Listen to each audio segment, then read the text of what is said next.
জন্মাষ্টমীর পরের দিন আবার যেভাবে গোপালকে ভোগ দিলাম, তাহলে পুরো ভিডিওটাই দেখতে থাকেন।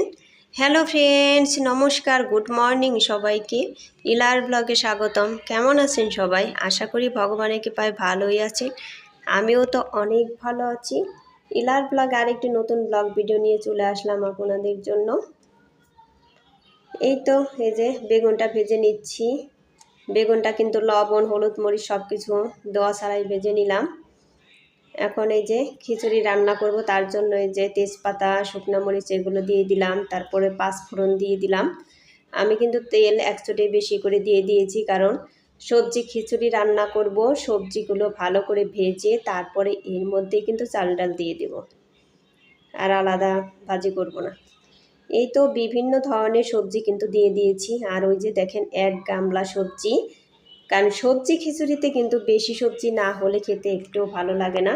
তারপরে গোপালের ভোগ দিব, সেই জন্য তো আর একটু ভালো করেই রান্নাটা করতে হবে, যেহেতু আমার গোপাল খুশি হয় সেইভাবে কিন্তু রান্নাটা করব গোপালের আশীর্বাদে। এই তো আমার সবজিগুলো কিন্তু ভাজা হয়েই গিয়েছে। এখন এই যে চাল ডাল ধুয়ে রেখেছি, ওগুলো কিন্তু দিয়ে দিলাম। চালের মধ্যে ডালও কিন্তু অনেকটাই বেশি আমি দিয়ে দিয়েছি, কারণ ডালের পরিমাণ একটু বেশি না হলে না খিচুড়ি ভালো হয় না। এই তো এখন ভালোভাবে চাল ডাল সহ সবজির সাথে কিন্তু নেড়ে চেড়ে একটু ভেজে নিব। আর আলাদা কিন্তু ভাজি করলাম না, কারণ এখন যদি আমি সবজিগুলো নামিয়ে এই চাল ডালগুলো ভাজি করতে যাই, তাহলে কিন্তু আবার আমার ধুইতে হবে কড়াইটা, তা না হলে কিন্তু পুড়ে পুড়ে যাবে নিচ থেকে। সেই জন্য কিন্তু আর দেখলেনই তো তেল আমি একটু বেশি করে দিয়ে দিয়েছি আগে।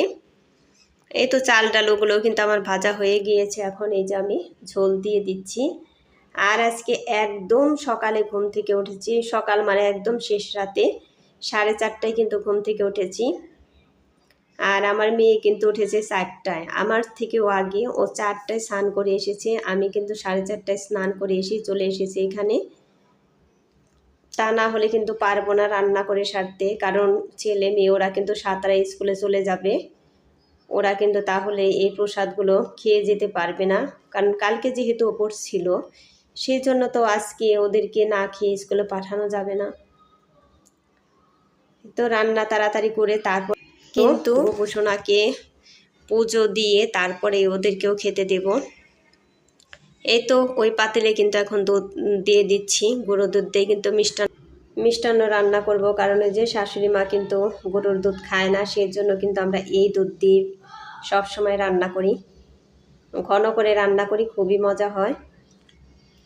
দেখি আজকে গোপালের আশীর্বাদে কীরকম হয় রান্না বান্না। এই তো এদিকে কিন্তু আমার খিচুড়ি রান্না হয়ে গিয়েছে, আর ওদিকে যে বাদাম দিয়ে দিলাম, চালও দিয়ে দিয়েছি আগেই। এখন ফুটে উঠলে পরে তারপরে কিন্তু আমি চিনি দিয়ে দেব পরিমাণ মতো। সকালে সকালে স্নান করে রান্না করতে কিন্তু খুবই ভালো লাগে। আমার কিন্তু এখন খুবই ভালো লাগতেছে এইভাবে যে রান্না বান্না করতে। খিচুড়ির সবজিগুলো কিন্তু আমি আগের দিন রাতেই কেটে রেখেছিলাম, তা না হলে কিন্তু আমি কাটিনি, সরি শাশুড়ি মা কেটে রেখেছিলেন। তার কারণ তা না হলে এত সকালে কিন্তু এতগুলো এক গামলা সবজি কাটা একদমই সম্ভব হইতো না। এই তো খিচুড়িতে কিন্তু আমি জিরে গুঁড়ো দিয়ে দিলাম। এখন একটু নাড়াচাড়া করে পরে একটু ঘিও দিয়ে দেব, তা না হলে কিন্তু সেন্ট ভালো আসবে না। খিচুড়িতে কিন্তু দারুণ সেন্ট আসছে, কারণ এতগুলো সবজি টবজি দিয়ে রান্না করা। আর সবাই মিলে উপোস থেকে তারপরে পুজোর পরে পুজোর প্রসাদ খাওয়াটা না খুবই আনন্দের। আমার কিন্তু খুবই ভালো লাগে, আর আমার মেয়েও কিন্তু এইসবই খুবই পছন্দ করে। এই তো এই যে পুজোর পরে প্রসাদ খাওয়া সবারই কিন্তু মনে হয় ভালো লাগে, তাই না? সবাই মিলে করার মজা করার একটা আনন্দই আছে। এই তো এই দেখেন খিচুড়িটা দেখতে কিন্তু ভালোই লাগছে। ওদিকে মিষ্টান্নটাও হচ্ছে, আমি কিন্তু আস্তে আস্তে জাল দিচ্ছি লো ফ্লেমে, কারণ একদম জোরে জাল দিলে নিচেও লেগে পড়তে পারে, আর এই পাউডার দুধটা কিন্তু বেশি লেগে যায়, সেই জন্য কিন্তু মাঝে মধ্যেই নাড়াচাড়া করতে হয়। এই তো আমার কিন্তু চাল ফুটেই উঠেছে, এখন চিনিও দিয়ে দেব পরিমাণ মতো। এই তো পরিমাণ মতো এই চামচে করে মেপেই কিন্তু আমি দিয়ে দিচ্ছি, যাতে একদম বেশিও না হয় আর কমও না হয়, কারণ পরিমাণ মতো না হলে কিন্তু খেতে একদমই ভালো লাগে না। আমার এই খিচুড়ি মিষ্টান্ন সব কিছু কিন্তু একদম ঠিক ছিল, কোনো কিছুতে কমতিও ছিল না আর কোনো কিছু কিন্তু বেশি হয়েছিল না। গোপুসোনার আশীর্বাদে কিন্তু সব কিছুই একদম টেস্টি হয়েছিল। আর এই খিচুড়িটা কিন্তু আজকে দুইবারই খেয়ে নেব, সকাল দুপুর, কারণ দুপুরে কিন্তু আর কিছু রান্না করতে আমার একদমই ইচ্ছে করব না, কারণ যেহেতু অনেক সকালে উঠেছি, তারপরে কালকে আবার উপোস গেছে, সেই জন্য কিন্তু আজকে আর দুপুরে রান্না করতে একদমই আমার ইচ্ছে করবে না। আর আমার কিন্তু খিচুড়ি দুইবার খেলেও অসুবিধা হয় না, খিচুড়ি খুবই আমার ভালো লাগে, আমার মেয়েও খুবই পছন্দ করে খিচুড়ি। এই তো আমি কিন্তু উপরটা একটু বেশি করে ঘি ছড়িয়ে দিয়ে দিলাম। আমার মিষ্টান্ন কিন্তু আমার হয়ে গিয়েছে, এখন একটু নাড়াচাড়া করে নেব। আর 7টা বাজার আগেই 6টার সময় কিন্তু আমার খিচুড়িটা হয়ে গিয়েছে অনেক তাড়াতাড়ি। ওই যে মিষ্টান্নটাও কিন্তু অনেক সুন্দর হয়েছে।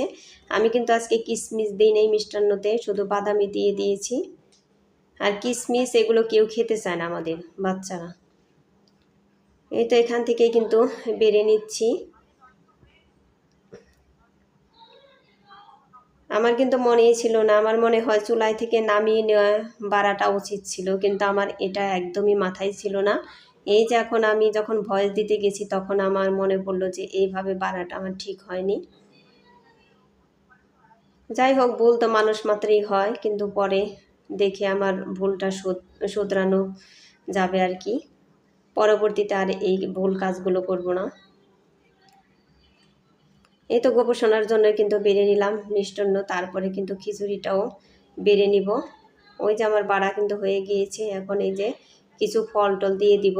আর এই যে আমাদের কিন্তু বেগুন এই যে এইভাবে কেটে উপর দিয়ে দিতে হয়, মানে সবগুলা বেগুনই কিন্তু পোকা, কোনোটাই মানে ভালো বের হয় না। কাটতে কাটতে এইটা তারপরে একটু ভালো বের হয়েছে, কিন্তু আমাদের ভাজতে হয় লবণ সব মশলা টশলা ছাড়াই কিন্তু এই বেগুনগুলো এইভাবে ভাজতে হয়। আমাদের মতো কে কে এইভাবে দেন তারা একটু কমেন্ট করে জানাবেন। যাই হোক বন্ধুরা, আমার ভিডিওটি ভালো লাগলে লাইক কমেন্ট শেয়ার করে দিবেন, আর ভিডিওটি স্কিপ না করে পুরোটাই দেখবেন। আশা করি ভগবানের কৃপায় অনেক ভালোই লাগবে। আর আমার চ্যানেলে নতুন হয়ে থাকলে একটা সাবস্ক্রাইব করে পাশে থাকা বেল আইকনে ক্লিক করে দেবেন, তাই নোটিফিকেশন চলে যাবে সবার আগে আপনার কাছে। এই তো শসা, আপেল আর হলো মনাক্কা, এগুলো কিন্তু দিয়ে দিচ্ছি, সব কিছু এক টাটে সাজিয়ে দিচ্ছি।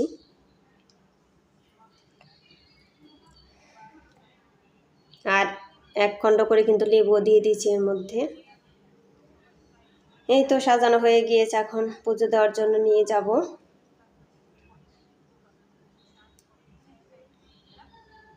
এই তো পুজো দেওয়াটা হয়ে গিয়েছে, তারপরে আমাদের কিন্তু খাওয়া দাওয়া সব কমপ্লিট হয়ে গেছে। তারপরে ওই যে দেখেন কত থালা বাসন লাগে, সবগুলো কিন্তু ধোয়া হয়ে গিয়েছে, এগুলো কিন্তু আমি মেজে নিয়েছি।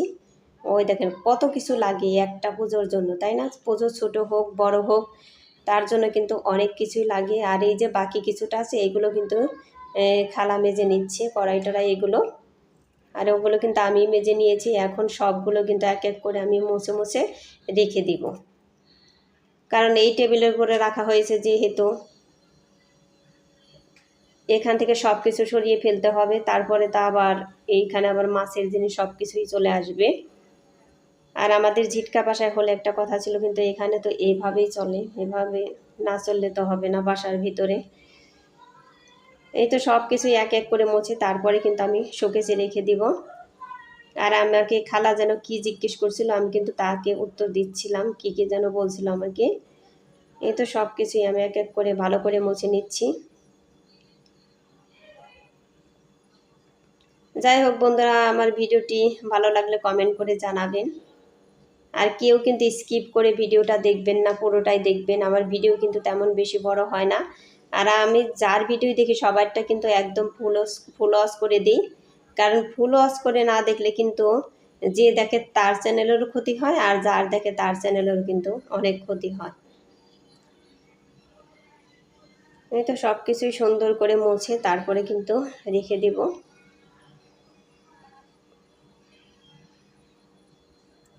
আমাদের ঝিটকা বাসায়ও কিন্তু অনেক এই আছে নিরামিষার জিনিস। এখানেও বড়দি অনেক কিছুই কিনেছেন।